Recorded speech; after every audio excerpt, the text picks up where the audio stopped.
त्याचप्रमाणे आजचे दुसरे प्रमुख पाहुणे मान्य संजयजी रोनवाल. संजयजी रोनवाल हे रोनवाल हाऊसिंग ग्रुपचे संस्थापक व व्यवस्थापकीय संचालक आहेत. त्यांनी जयपूर विद्यापीठातून इलेक्ट्रिकल इंजिनियरची पदवी प्राप्त केली. काही काळ कर्नाटकमधील फॅमिली बिझनेसमध्ये काम केल्यावर सन 1994मध्ये ते पुण्याला आले व त्यांनी वडील व मोठ्या भावाबरोबर प्रमोटर व डेव्हलपर्सचा व्यवसाय सुरू केला. पुण्यात त्यांचा रोनवाल हाऊसिंग ग्रुपने एक चांगला नाव लौकिक प्राप्त केलेला आहे. श्री रोनवाल क्रेडाई पुण्याचे 4 वर्ष मानद सचिव म्हणून त्यांनी काम पाहिलेले आहेत. महाराष्ट्र शासनाचे रस्ते बांधणी संदर्भात स्थापन केलेल्या उच्चस्तरीय समितीवर सदस्य म्हणून त्यांनी काम केलेले आहेत. रोटरी क्लब ऑफ पुणे कोथरूडचे ते माजी अध्यक्ष आहेत. उत्कृष्ट वक्तृत्वाबद्दल ख्यातम असून त्यांनी वेगवेगळ्या व्यासपीठावरनं अनेक गाजलेली व्याख्याने त्या ठिकाणी दिलेली आहेत. आज आपल्याला ऐकायला मिळालं त्या गोष्टीचे. त्यांनी अनेक देशाच्या प्रवासही त्यांनी या ठिकाणी केलेला आहे. अत्याधुनिक तंत्रज्ञानाचा बांधकाम उद्योग व्यापार करण्याबाबत ते आग्रही आहेत. आजच्या या विद्यार्थी गुणगौरव समारंभात उपस्थित असलेल्या यशस्वी विद्यार्थ्यांचं कौतुक करण्यासाठी त्यांना आपल्या सर्वांना मार्गदर्शन करण्यासाठी मान्य डॉक्टर विद्याताई बाळ व मान्य संजयजी रोनवाल हे आवर्जून उपस्थित आहेत. आपल्या सर्वांच्या दृष्टीने एक अत्यंत भाग्याची गोष्ट आहे. अशा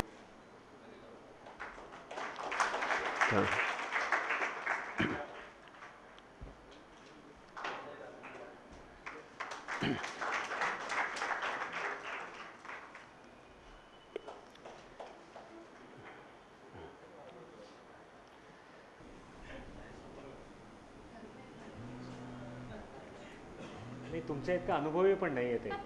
दोन्ही गोष्टी सत्य आहेत. सन्माननीय व्यासपीठ, विशेष करून आवर्जून उल्लेख करावासा वाटतो तो विद्याताई बाळांचा. सर्व ह्या पुणा मर्चंट्स चेंबर्सचे जे पदाधिकारी आहेत, सदस्य आहेत, हमल पंचायतीतले जे सदस्य आहेत, इतरही जे काही कामगार वर्गातले जे सदस्य आहेत, सर्वांचं, बंधू भगिनींचं जे गुणवत्ता यादीत 80%हून जास्त मार्क मिळवून आज विशेष करून ह्या कार्यक्रमासाठी म्हणून ज्यांना इथे आमंत्रित केलं गेलेलं आहे त्यांना व त्यांच्या पालकांना सर्वांना संबोधून आता मला जे काही बोलायचं आहे, ताई इतकं काही सगळं तुम्ही बोलल्यानंतर फार काही बोलायला राहिलेलं नाही.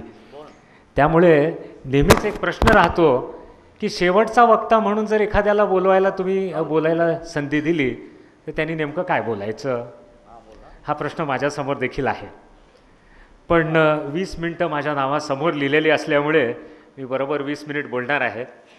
बोलण्याची निश्चितच आवड मला आहे. त्यामुळे 7:20 मी बरोबर थांबेन. न थांबल्यास मी अध्यक्षांना विनंती करतो की मला थांबवा.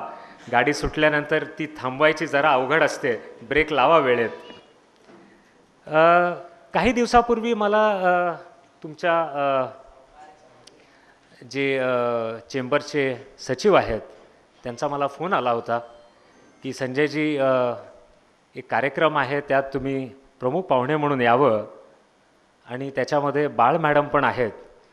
ती बाळ मॅडमची स्टोरी मी बाळ मॅडमनाच सांगितली की माझी अशी गैरसमज झाली होती की एक वृंदा बाळ म्हणून शरद बाळ नावाचे जे बिल्डर आहेत त्यांच्या मिसेस आहेत. मला वाटलं दोन्ही बिल्डरांना काय येऊन यांनी इथे बसवलं आहे, पण मला आत्ता कळलं ती माझी समज चुकीची होती. आणि ज्या बाळ मॅडम माझ्यासमोर इथे बसलेल्या आहेत, ताई बसलेल्या आहेत, त्यांचं ज्ञान खूपच म्हणजे कुठल्या कुठे आहे. आणि हे माझं आज खरोखर सौभाग्य आहे की त्यांच्या शेजारी बसणं एकाच मंचावर, हे मला अभिमान वाटण्यासारखं काहीतरी आहे. मित्रो, मी एका क्षणातच लगेच जवाहरलालजी साहेब बोथरांना सांगितलं की काळजी करू नका, मी येणार आणि कार्यक्रम कधी आणि किती वाजता आहे इतकंच मला सांगा, मी बरोबर वेळेत पोचेन. पण आपले सचिव जवाहरलालजी हे इतके मेटिक्युलस, म्हणजे कदाचित तुमचा संबंध असोसिएशनच इतका मेटिक्युलस आहे असं मला दिसतंय. ते म्हणाले तसं होत नाही, मी तुमच्या घरी येणार, पत्रिका तुम्हाला देणार. मी म्हटलं अहो असं काही करू नका, एक ईमेल पाठवून द्या, SMS पाठवून द्या, तितकंही माझ्यासाठी पुरेसं आहे. पण त्यांनी तसं काही केलं नाही. 2 गाडी भरून माझ्या इथे 5 सदस्य आले. त्यांनी मला सगळी माहिती दिली की आमचं असोसिएशन किंवा चेंबर नेमकं काय करतं आहे. आणि खरोखरच हे मला इतकं म्हणजे भावलं की त्यांनी फक्त एक औपचारिकता अशी पाळली नाही की तुम्ही यावं. त्यांनी याची भूमिका माझ्यासमोर मांडली की आमचं चेंबर नेमकं काय करतं आहे आणि कोणत्या एका कार्यक्रमाला तुम्ही इथे येत आहात याची जाणीव त्यांनी मला विशेष करून तिथे करून दिली. त्याबद्दल मी खरोखरच त्यांचा, तुमच्या चेंबरचा, सर्वांचाच आभारी आहे की आज मला तुम्ही इथे बोलवलं. खरं तर ताईंच्या बरोबर एखादा दुसरा वक्ता इथे असावा असं मला वाटतं आहे, कारण त्यांचा अनुभव इतका जबरदस्त आहे आणि त्यांच्यासमोर इतक्याशा एका व्यक्तीला, आजींबरोबर कोणाला तर कदाचित पप्पांना बोलवलं आहे असं त्या विद्यार्थ्यांना वाटावं, एक आजी आणि एक पप्पा असं ह्या हेतूने मुद्दाम विचार करून कदाचित भाऊसांनी दोघांनी हा विचार केला असावा असं मला वाटतं आहे. मला संस्कृतमध्ये 3 शब्द आठवतात. आशीर्वचन आपण कसं देतो, आशीर्वचन नाही, आशीर्वाद कसं देतो. आयुष्यमान भव, बरोबर, कीर्तिमान भव, यशस्वी भव आणि विजयी भव. संस्कृतमध्ये हे 4 आशीर्वाद सोडून 5वा आशीर्वाद नाही. मला मुक्त हाताने आणि मोकळ्या मनाने ह्या सर्व जे काही आपली इथे मुलं आहेत, मुली आहेत, यांनी जे काही यश मिळवलेली ही जी विद्यार्थी मंडळी इथे आहेत, यांना सर्वांना हे 4ही आशीर्वाद अत्यंत मोकळ्या मनाने द्यावायचे आहेत.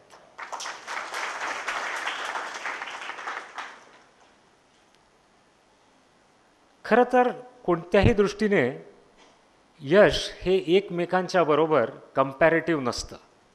ही माझी नेहमी समज आहे की एकाच परीक्षेमध्ये जर एखाद्या चांगल्या उच्च माध्यमिक वर्गीयातल्या घरातल्या एखाद्या मुलांनी जर 95% मार्क मिळवलेले असतील आणि एखाद्या सामान्य वर्गातल्या एखाद्या मुलांनी जरी नुसते 80% मार्क मिळवलेले असतील, तरी माझ्या दृष्टीने त्या मुला किंवा मुलीने ज्यांनी 80% मार्क अशा विपरीत परिस्थितीत किंवा अशा अवघड अवस्थेत अभ्यास करून ही मनाला गोडी लावून ह्या जिद्दीने ज्या लोकांनी 80% मिळवलेले आहेत, माझ्या दृष्टीने त्यांचं यश किंबहुना 95% सुदृढ कुटुंबातल्या त्या मुला किंवा मुलीपेक्षा जास्तीचं आहे. हे कोणत्याही अर्थाने 95% मार्क मिळवणाऱ्या त्या सुदृढ घरातल्या त्या मुला मुलीला कमकुवत दाखवण्याचा माझा कोणताही हा प्रयत्न नका समजू. पण मला विशेष करून त्या मुला मुलींचं कौतुक करायचं आहे की ज्यांनी अशा विपरीत परिस्थितीमध्ये ही गुणवत्ता मिळवलेली आहे. त्यांचा मला विशेष आदर वाटतो. ताई म्हणाल्यात, आमचे माजी अध्यक्षही म्हणाले की मनात ध्येय असावा,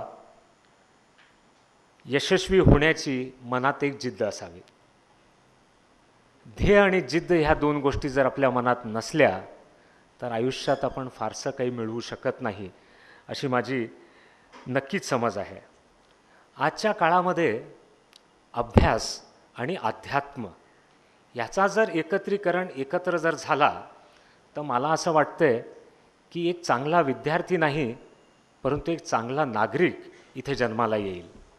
मित्रहो, शाळेमध्ये पुस्तकाचं एक अभ्यास फक्त आज केलं जातं, पण जीवनाची कला कोणीच शिकवत नाही. संस्कृतमध्ये एक छोटंसं 3 शब्दाचंच सुभाषित आहे ताई, विद्या विनयन शोभते. विद्या विनयन शोभते. नुसती विद्या जर त्याच्याबरोबर विनय नसेल तर त्याला अहो शोभा नाही आहे. गुलाबाचं फार मोठं फूल आहे, पण त्याला सुगंध किंवा कोणत्याही प्रकारचा सुवास नाही आहे. तुम्ही मला सांगा मित्र हो, की आपल्याला तो मोठा फूल नुसता दिसणारा पाहिजे आहे की छोटासा फूल, पण त्यातनं जो आनंद मला त्या सुवासातनं मिळणार आहे तसा मला तो सुवास सुगंध असलेला फूल हवा आहे का? मित्र हो, आज असेच नागरिक या देशाला हवे आहेत ज्यांच्याकडे सुवास आहे. त्यामुळे विद्येबरोबर आज सर्व ज्या समाजातले, ज्या घटकातले सर्व काही पालक मंडळी इथे बसलेले आहेत, त्यांनी एक गोष्ट आज नक्कीच लक्षात घ्यायला हवी की विनय जोपर्यंत आपल्याकडे नसेल, success without humility is zero. इंग्लिशमध्ये म्हणतात success without humility is zero. आपल्याला झिरो व्हायचं आहे की हिरो व्हायचं आहे हे आपण ठरवायचं आहे. हिरो म्हणजे राजेश खन्नासारखी केसं आपली पुढे मागे करून चालणं हा त्याचा अर्थ नव्हे. एक खूप चांगली गोष्ट मला वालचंदजी भाऊसांनी जे त्यांचं मनोगत जेव्हा ते बोलत होते तेव्हा मला ते खूप आवडलं की आजपासनं तुम्हाला आयुष्यात काय करायचं आहे याचं प्लॅनिंग करा. बरोबर आहे भाऊसाहेब, तुम्ही हा शब्द बोलला होता. इंग्लिशमधला एक खूप चांगला वाक्य त्यांनी तो वाक्य जेव्हा त्यांनी सांगितलं मला नेमका तो वाक्य आठवला की if you fail to plan you are planning to fail. लक्षात घ्या, शब्दांची अल्टापल्टा आहे. If you fail to plan you are actually planning to fail. म्हणजे आयुष्यात जर तुम्ही वेळेत काही निर्णयांबद्दल जर विचार केला नाही तर नंतर संधी निघून जाईल. निघालेल्या गाडीमध्ये मागे थांबून नुसता हात करून तुमचं गदर सिनेमा होणार आहे. आठवतं आहे गदर सिनेमा? गाडी सुटून गेली होती. तर तसा गदर सिनेमा आपल्याला नको आहे. त्या गाडीत बसून आपल्याला त्या यशाच्या पायरीवर पुढे पुढे पुढे जात राहायचं आहे. तर आजपासनं प्लॅनिंग करा. मराठीत एक खूप चांगली म्हण आहे, मला ती पाठ नसल्यामुळे मी वाचून दाखवतो. शांततेच्या काळात घाम गाळल्यामुळे युद्धाच्या काळात कमी रक्त सांडावा लागतो.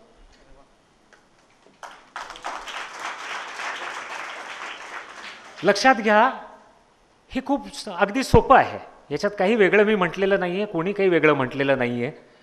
पण जर शांततेच्या काळात जेव्हा आपल्याकडे संधी आहे तेव्हा जर आपण विचार केला तर निश्चितच नंतर जाऊन जी आपली धावपळ होते ती मात्र नक्कीच तुम्ही टाळू शकाल. मित्रहो, ताईंनी एक जो विषय फार छानरित्या उचलून धरला त्याला मी थोडंसं पुढे नेऊ इच्छितो. आपण सगळेजण म्हणतो की मुलांनी यशस्वी व्हायला पाहिजे. पण मला यश म्हणजे काय ह्या सगळ्यांना विचारायचं आहे. सागर चोरडिया नावाचे ग्रस्त बहुतेक हेच सागर असावेत असं मला वाटतंय. तेच आहेत ना? बरोबर आहे. हे IIT-मधनं गोल्ड मेडल मिळवून इथे येऊन बसलेले आहेत.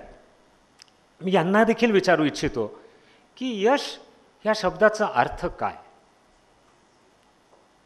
बहुतांश वेळेत जास्तीत जास्त संपत्तीचा संपादन करणं म्हणजेच यश आणि तोच यशस्वी अशी काहीतरी एक चुकीची कल्पना भाऊसाहेब आपली सर्वांची झालेली आहे. कारण आता आपण सर्वांना एकच तराजूमध्ये तोलतो की तुमच्याकडे पैसा किती आहे.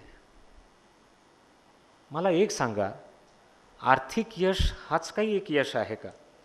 बौद्धिक यश नावाचं काही आहे की नाही? आपण तो कुठेतरी मोजतो किंवा त्याचा काही माप आहे का आपल्याकडे? ताई, हा प्रश्न नेहमीच माझ्या मनात येतो, कारण तुम्ही हा प्रश्न त्यावेळेला मांडला आणि खूप सुरेखरित्या मांडला की बौद्धिक माझ्याकडे काय संपत्ती आहे याची किंमत कधी हो आपण करणार? नुसती आपण आर्थिक एकच आयुष्य देवाने आपल्याला दिलेलं आहे, त्या आयुष्यामध्ये नुसतं आपण त्या एक आर्थिक संपत्तीच्या मागेच जर आपण जात राहिलो तर आयुष्यातली बाकी संपत्ती तुम्ही गमवाल अशी मला नक्कीच खात्री आहे. दुर्दैव आहे, पण ज्या समाजात आज आपण आहोत तिथे मला असं साधारण दिसून येतं की ही सत्य परिस्थिती आहे. मला असं वाटतं मित्रांनो, बंधू भगिनींनो, कारण मित्रांनो म्हणणं आणि इतके वयस्कर सर्व माझ्यासमोर बसलेले आहेत, तर बंधू भगिनींनो, हे चुकीचं आहे. कुठेतरी आपल्याला आपलं मानस बदलणं हे अत्यंत गरजेचं आहे असं मला तरी निश्चित वाटतं. घरी जाऊन विचार करा, आपण काय करतो आहे. सक्सेसचा एकच बॅरोमीटर किंवा थर्मोमीटर सगळ्यांकडे आहे. What is the wealth that the other man has? Success, what car do you have? तुमच्याकडची गाडी मोठी, त्यांची त्याहून मोठी, माझी अगदी लहान. फारसं काही यांचं चांगलं चाललेलं दिसत नाही. सिंपल गणित आहे ना? फारसं काही चांगलं चाललेलं दिसत नाही. 6 वर्षात त्या ऋणवालांनी गाडी एकही बदलली नाही, साधारण चाललेलं दिसते. चष्मा बदलायला पाहिजे.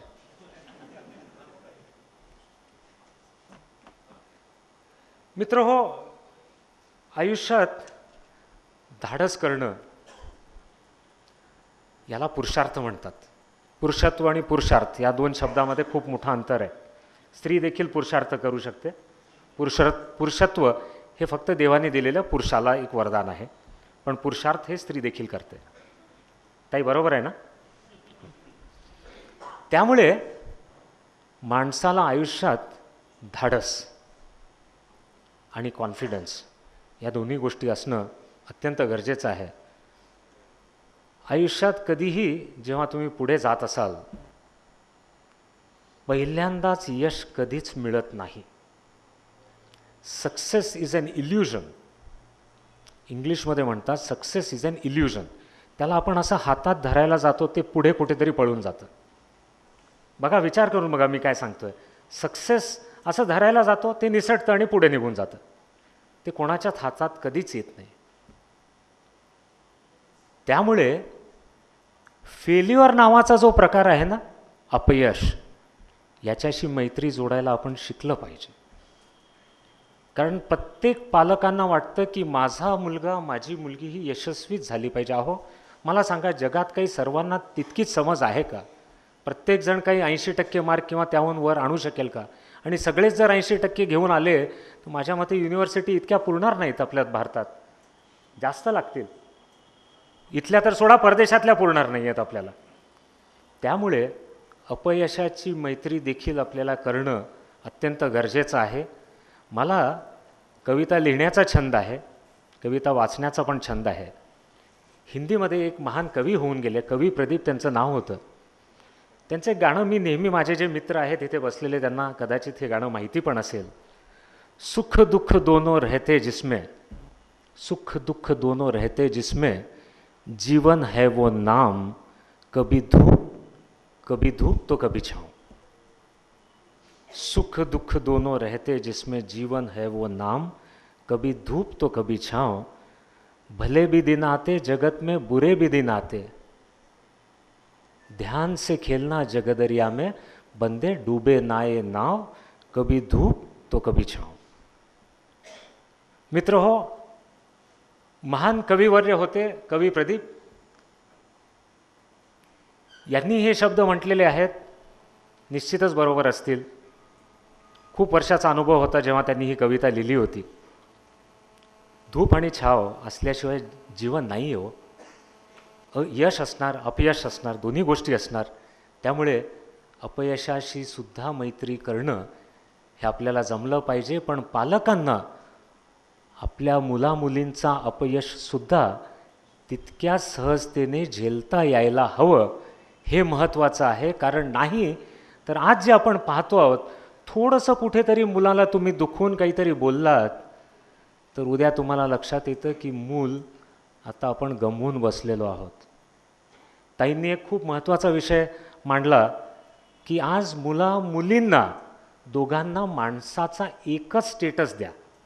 माणूस, त्यांच्या संबंध स्पीचमध्ये त्यांनी स्वतःला एक माणूस म्हणून संबोधलेलं आहे. तुम्ही कोणी लक्षपूर्वक बघितलं का? त्यांनी स्वतःला माणूस म्हणून संबोधून का ते बोलल्यात? कारण जर आपण नेहमी हा फरक करत राहू तर ह्यात कधीही आपण एकत्रीकरण किंवा एक समंजस आणूच शकणार नाही आणि ही तफावत वाढत जाईल. आणि त्यामुळे जो आज रेशो आहे आपल्याकडे मुलांचा आणि मुलींचा, की 1000 मुलांना 900 मुली, हरियाणासारख्या राज्यामध्ये 1000 मुलांना 700 मुली, काही तर काही गावांमध्ये ते 700 मुलीच्याही खाली गेलेलं आहे. इतका जर इम्बॅलन्स आज होत असेल तर पालकांनी ह्या गोष्टीचा पण विचार करावा. कारण जर तुम्ही तुमच्या मुलींना सुद्धा तीच संधी जर दिली असती तर कदाचित तुमच्या मुलाने मिळवलेल्या त्या गुणवत्तेपेक्षा जास्त कदाचित तुमच्या मुलींनी मिळवून दाखवलं असतं. ती बोलून दाखवत नाही कारण समाजाचा ढाचा वेगळा आहे. आईवडिलांच्या विरोधात बोलायचं नाही असा आपल्या समाजाचा ढाचा आहे. फेल्युअरबद्दल दुसऱ्या आणि पहिल्या महायुद्धाच्या वेळेला इंग्लंडमध्ये एक प्रधानमंत्री होते, त्यांचं नाव होतं विन्स्टन चर्चिल. माझ्या मते सर्वांनी त्यांचं नाव ऐकलेलं असेल. खूप उत्कृष्ट वक्ता होते. त्यांनी एक 3 वाक्य म्हटलेले आहेत, ते मला तुमच्यासमोर बोलावेसे वाटतात. की people who can remain enthusiastic, failure after failure will be the only ones who will go and achieve success. बरोबर आहे. These are not my words friends, these are the words of Winston Churchill. त्यांना Nobel पुरस्कार लिटरेचरचं मिळालं. Winston Churchill यांना आपल्याला सर्वांना वाटेल नोबेल पुरस्कार मिळाला म्हणजे नोबेल पीस प्राईज मिळाला असेल. चर्चिलने पीस करण्यासारखं काहीच काम त्यावेळेला केलं नव्हतं, कारण महायुद्ध त्यावेळेला चालू होते. पहिला दुसरा दोन्ही महायुद्ध चालू असल्यामुळे विन्स्टन चर्चिल यांच्या हाताने पीस काही घडलं नाही. पण लिटरेचर मात्र त्यांनी जे काही लिखाण केलं ते इतकं उत्तम दर्जाचं होतं की त्यांना नोबेल प्राईज इन लिटरेचर मिळालेलं आहे. मित्रहो, आयुष्याच्या शाळेमध्ये इयत्ता नसते, तुकडी नसते, मे महिन्यातली सुट्टी नसते. आयुष्याच्या शाळेमध्ये हे सगळं नसतं. आयुष्याच्या शाळेमध्ये एकसारखं माणसाला स्वतःसाठी स्वतः पळावं लागतं. आणि स्वतःसाठी स्वतः पळताना वालचंद भाऊ बोलले की कोणी तुमच्या मदतीसाठी तिथे थांबलेलं नसतं. प्रत्येकजण आपली धाव घेत सुटलेला आहे. तुम्हाला तुमचा मार्ग स्वतः शोधायचा आहे. स्वतःची गुणवत्ता स्वतःनी वाढवायची आहे. आणि आज सगळ्यांना पुरस्कृत करण्याचा तुमचा हेतू काय आहे की आज ह्या लोकांनी हे पुरस्कार घेऊन त्यांना अजून असं मनात यायला हवं की मला याहून पुढे आणि उंच भरारी घ्यावायची आहे. पालकांना विशेष करून मला एक सांगायचं आहे की आपल्या मुलांच्या पंखांना बळ द्या. ही मुलं म्हणजे तरुण पक्षी आहेत. त्यांच्या पंखांना जर तुम्ही बळ दिलं तर हे उंच भरारी घेतील. जर तुम्ही बळ नाही दिलं तर हे भरारी नाही घेऊ शकणार. त्यांच्या डोळ्यात मोठी स्वप्न द्या. ते म्हणाले की UPSC MPSC ह्या परीक्षेचं त्यांना जाणीव द्या. तेव्हा त्यांना फक्त कुठेतरी जाऊन बँकेतली क्लर्कची नोकरी करण्यासाठी प्रवृत्त करू नका. त्यांच्या डोळ्यात मोठी स्वप्न द्या. त्याचं कारण काय मी तुम्हाला सांगतो. बालाजी मंजुळे ह्या गृहस्थांचं नाव कोणी ऐकलंय का? ऐकलं असेल तर त्यांनी हात वर करावं. बालाजी मंजुळे नावाचे हे गृहस्थ 2008 साली युनियन पब्लिक सर्व्हिस कमिशनच्या परीक्षेमध्ये एक दगडफोड्या आई वडिलांचा हा मुलगा, दगडफोड्या आई वडिलांचा हा मुलगा UPSCच्या परीक्षेमध्ये महाराष्ट्रात तिसरा आला. पॉलिटिकल सायन्स या विषयामध्ये संबंध भारतात पहिला आला. आणि अख्ख्या भारतामध्ये IASच्या मेरिट लिस्टमध्ये 56वा आला. त्याची स्टोरी इथे थांबत नाही की तो दगडफोड्या एका आई वडिलांचा तो मुलगा, तो 7 मुलांमधला एक मुलगा आणि त्याचा डावा डोळा नव्हता. कल्पना करा की किती विपरीत परिस्थितीमध्ये माणूस काय यश मिळवू शकतो. मग इथे आपण कुठेतरी निश्चितच कमी नाही का पडत. आपल्या मुलींना मी माझ्या वडिलांबरोबर नेहमी माझं कुठेतरी एक युद्ध चालू असतं. शाब्दिक युद्ध म्हटलं की इथे वालचंदजी साहेब लगेच माझ्याकडे बघतील, अहो नेमकं काय चाललं आहे यांच्या इथे. वालचंदजी साहेब, शाब्दिक युद्ध असा चालतो की मी नेहमी सांगतो की गुजराती मारवाडी समाज हा गेल्या 40 वर्षामध्ये जिथपर्यंत जायला हवा होता तिथपर्यंत पोचला नाही. हे कदाचित माझं म्हणणं थोडंसं अप्रिय वाटेल, हरकत नाही. तुमच्या विचारांना, तुम्हाला प्रजातंत्रामध्ये तुम्हालाही तुमचं स्वातंत्र्य आहे, मलाही माझं स्वातंत्र्य आहे. आणि त्या स्वातंत्र्याचाच वापर करून मी तुम्हाला हे सांगतोय. कारण प्रत्येक पालकांनी आपल्या मुलाला एक मात्र स्वप्न काय दिलं कि बेटा जिंदगी में एक मकान और एक दुकान बना लेना, तेरी जिंदगी सार्थक हो गई. चूक असेल तर सांगा मला. माझे शब्द इथेच मी पूर्णविराम लावून जायला तयार आहे. पण हे यशाची संकल्पना जर प्रत्येक पालकांनी जर आपल्या मुलांना फक्त इतकंच यश हे मर्यादित जर स्वप्न तुम्ही त्यांच्या डोळ्यात टाकलं तर सगळे जे होते त्यांनी इतकं मात्र केलं, एक दुकान आणि एक मकान. पण वालचंद भाऊ काही त्यातल्या त्यात जरा चांगलेच निघाले, त्यांनी एक दुकान आणि 2 मकान करून टाकले. त्याचा अर्थ तुम्हाला कळतं. त्यामुळे त्यामुळे अशी लहान स्वप्न देऊ नका. हे क्राईम आहे आणि हा गुन्हा आपण करतो आहे. अशी गुन्हेगारी प्रवृत्ती आपल्यामध्ये आहे. आपण छोटे स्वप्न देतो आहोत. छोटे स्वप्न देऊ नका, मोठे स्वप्न द्या. माझे 20 मिनिट संपायला अजून 2 मिनटं आहेत. कदाचित जर 2-3 मिनिट मी पुढे गेलो तर चालू शकेल का? चालेल, ठीक आहे. हे बघा, मुला मुलींना बरोबरीची संधी द्या. एक छान अजून एक उदाहरण मी तुम्हाला देऊ इच्छितो की अल्बर्ट आइन्स्टीन हे नाव सगळ्यांनी ऐकलेलं असेल. ऐकलंय का? इतका मोठा वैज्ञानिक जगात कधीच झाला नाही, बिगेस्ट सायंटिस्ट. ह्या माणसाने त्याचं नाव इतकं मोठं होण्यापूर्वी एका शाळेत मास्तरकीच्या नोकरीसाठी अर्ज दिला होता. मित्र हो, त्याचा अर्ज फेटाळण्यात आला होता. म्हटलं हे शिक्षक ह्या नोकरीसाठी फिट नाही आहेत, असं असेसमेंट त्या स्कूलच्या हेडमास्टरनी केलं.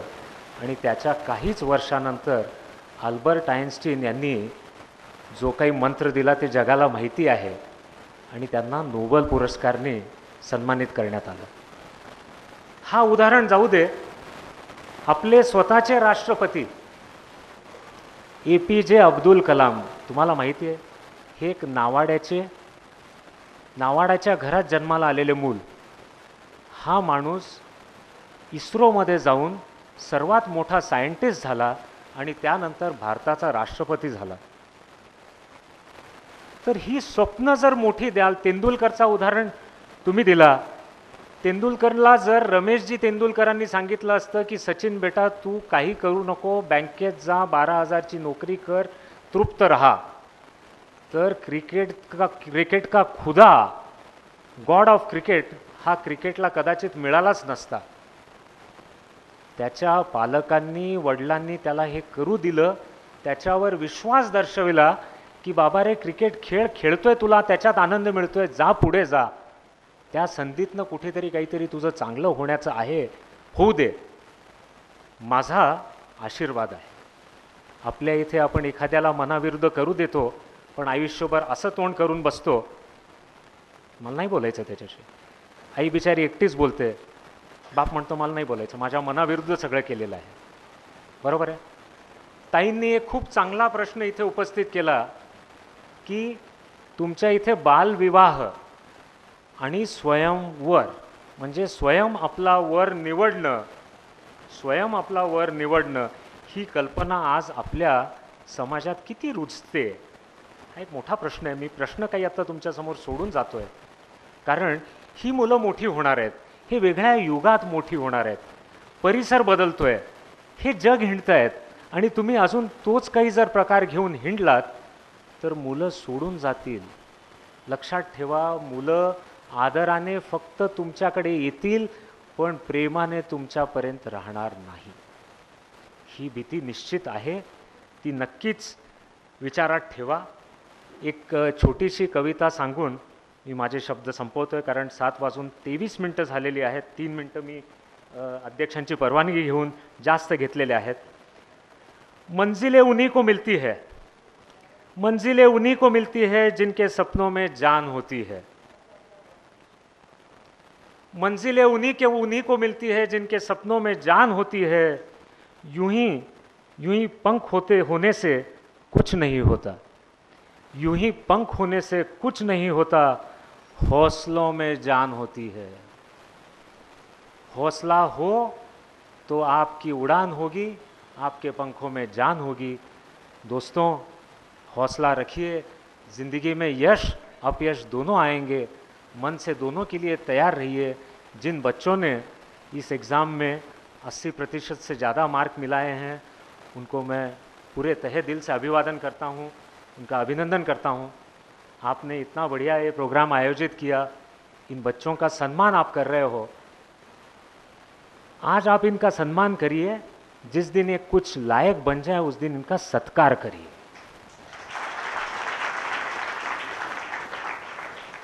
दोस्तों, इन शब्दों में बहुत फर्क है। आज उनका आप गौरव करिए, अभिनंदन करिए, उनका सम्मान करिए, पर जिस दिन ये बच्चे कुछ लायक बन जाएंगे उस दिन निश्चित ही शायद मैं यहाँ नहीं रहूँ या जो भी यहाँ रहे, उनको बुलाइए, उनका सत्कार कीजिए। धन्यवाद।